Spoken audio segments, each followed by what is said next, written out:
اعوذ باللہ من الشیطان الرجیم بسم اللہ الرحمن الرحیم لن تنالوا البر حتى تنفقوا مما تحبون وما تنفقوا من شيء فإن الله به علیم۔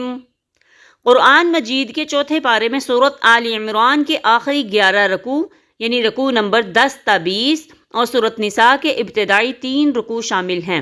رکوع نمبر 10، باوجود استطاعت کے حج نہ کرنا کافرانہ عمل ہے۔ سورۃ آل عمران کے 10ویں رکوع میں آگاہ کیا گیا کہ نیکی تو اس شخص کی ہے جو اپنی محبوب شے اللہ کی راہ میں لگا دے۔ اس رکوع میں حج کی فرضیت کا حکم بھی آیا ہے۔ ارشاد ہوا کہ جو شخص مالی اعتبار سے بیت اللہ تک جانے کی استطاعت رکھتا ہو، صحت مند بھی ہو اور راستے میں حالات بھی پرامن ہوں تو اس پر لازم ہے کہ وہ حج کرے۔ اگر اس نے ایسا نہیں کیا تو گویا اس نے عملی اعتبار سے کفر کیا۔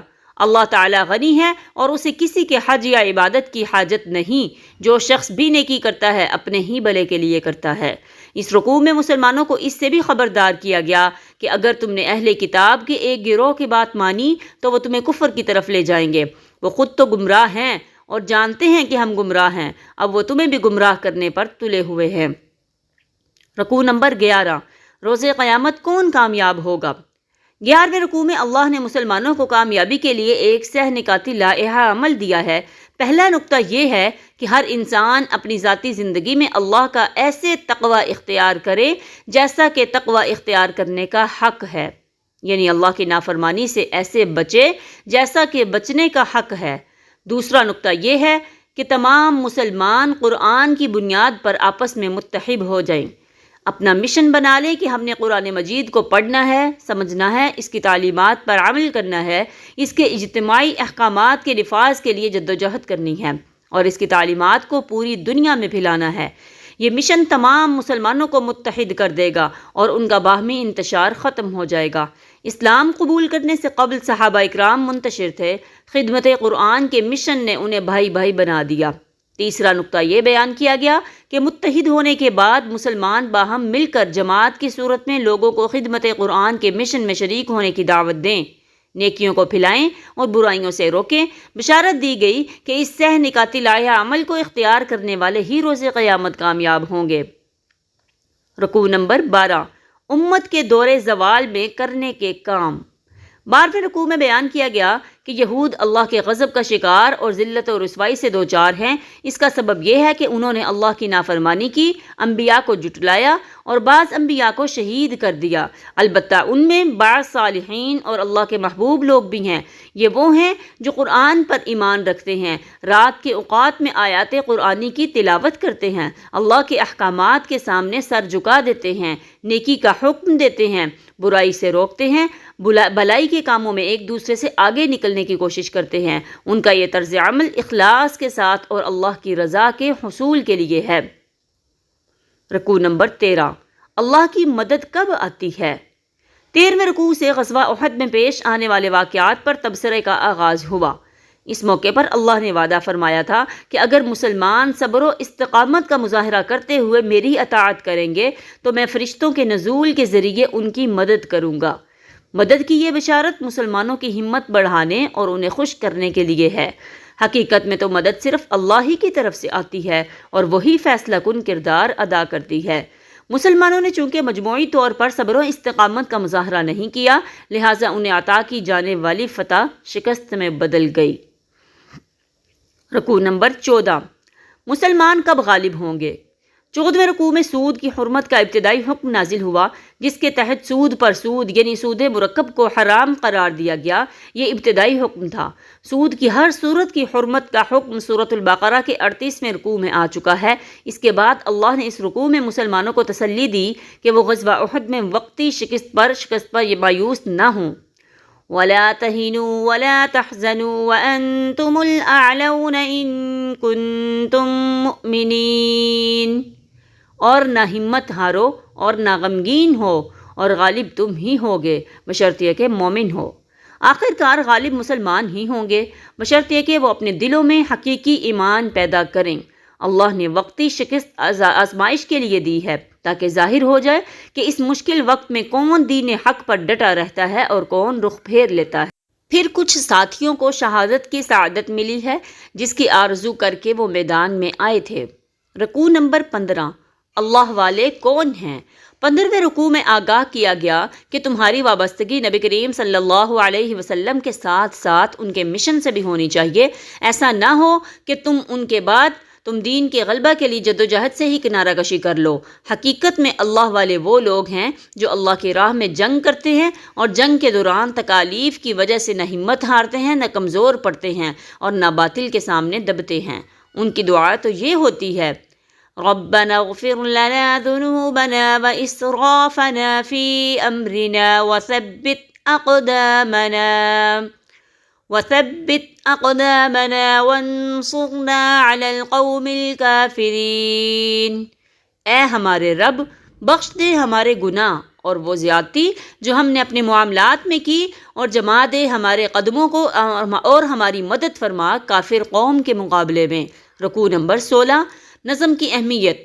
16ویں رکوع میں ارشاد ہوا کہ اللہ نے تو غزوہ احد میں مسلمانوں سے اپنی مدد کا وعدہ سچ کر دکھایا تھا جبکہ وہ کافروں کو بے دریغ قتل کر رہے تھے۔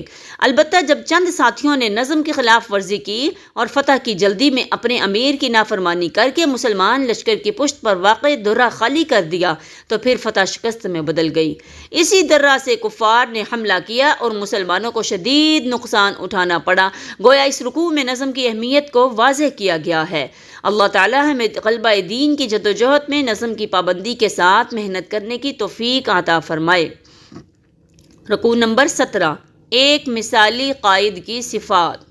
17ویں رکوع میں نبی کریم صلی اللہ علیہ وسلم کی تحسین کی گئی کہ آپ صلی اللہ علیہ وسلم مومنوں کے حق میں انتہائی نرم مزاج ہیں۔ اگر آپ صلی اللہ علیہ وسلم سخت گیر ہوتے تو ساتھی آپ صلی اللہ علیہ وسلم کے پاس سے منتشر ہو جاتے۔ نبی کریم صلی اللہ علیہ وسلم کو تلقین کی گئی کہ ساتھیوں کی نظم کی خلاف ورزی کی معافی دے دیجئے، ان کے لیے اللہ سے بخشش طلب کیجئے اور ان سے معاملات میں مشورہ کر کے ان پر اپنے اعتماد کا اظہار فرمائیے۔ البتہ جب آپ فیصلہ کر لیں تو پھر اللہ پر توکل اور بھروسہ کیجئے۔ اللہ توکل کرنے والوں کو پسند کرتا ہے۔ اس حقیقت کو یاد رکھیے کہ حق و باطل کے مارکے میں فیصلہ کن شے اللہ کی مدد ہے۔ یہ حاصل ہو تو کوئی شکست نہیں دے سکتا۔ اس کے برعکس اگر اللہ کی مدد شامل حال نہ ہو تو کوئی مدد نہیں کر سکتا۔ اس رکوع میں مزید فرمایا کہ جو سعادت مند اللہ کی راہ میں شہید ہوں انہیں مردہ نہ سمجھو، وہ حقیقت میں زندہ ہیں۔ اللہ کے عطا کردہ رزق سے لطف اندوز ہوتے ہوئے انہیں اپنے ساتھیوں کے بارے میں خوشخبریاں سنا رہے ہیں اور جو بعد میں شہید ہو کر ان کے ساتھ آ ملیں گے۔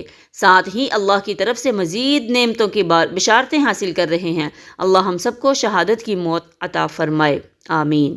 رکوع نمبر 18، ہمارے لیے اللہ ہی کافی ہے۔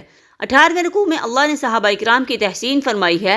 وہ غزوہ احد میں شکست کے صدمے سے نڈال تھے اور ان میں سے کئی زخموں سے چور تھے۔ اس کے باوجود جب اللہ کے رسول صلی اللہ علیہ وسلم نے انہیں دشمنوں کا تعاقب کرنے کا حکم دیا تو وہ فوراً اس کے لیے نکل کھڑے ہوئے۔ اللہ نے انہیں اجر عظیم کی بشارت عطا کی۔ اس موقع پر راستے میں ایک قافلہ والوں نے انہیں ڈرایا کہ تمہارے دشمن زیادہ تیاری کے ساتھ حملے کے لیے آ رہے ہیں، تو انہوں نے جواب دیا، حسبنا اللہ و نعم الوکیل، کہ ہمارے لیے اللہ ہی کافی ہے اور وہ بہترین کارساز ہے۔ ان کی اس بات پر اللہ بہت خوش ہوا اور انہیں ان سعادت مندوں کو بہت بڑے اجر و ثواب، فضل اور اپنی رضا کے حصول کی خوشخبری دی۔ رکوع نمبر 19، ہر جان موت کا مزہ چکھنے والی ہے۔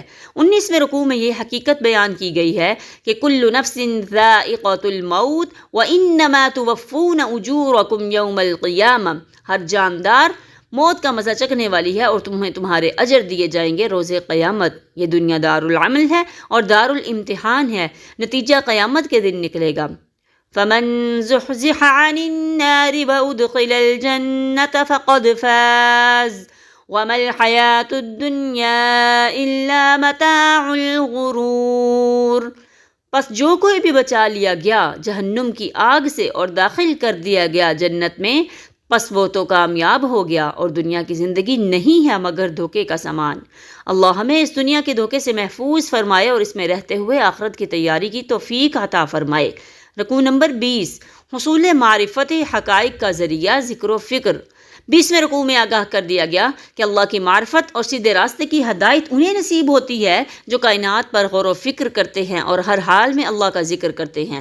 ایسے لوگ حقائق کو پا لیتے ہیں اور حقیقی ایمان کے نور سے ان کے باطن منور ہو جاتے ہیں۔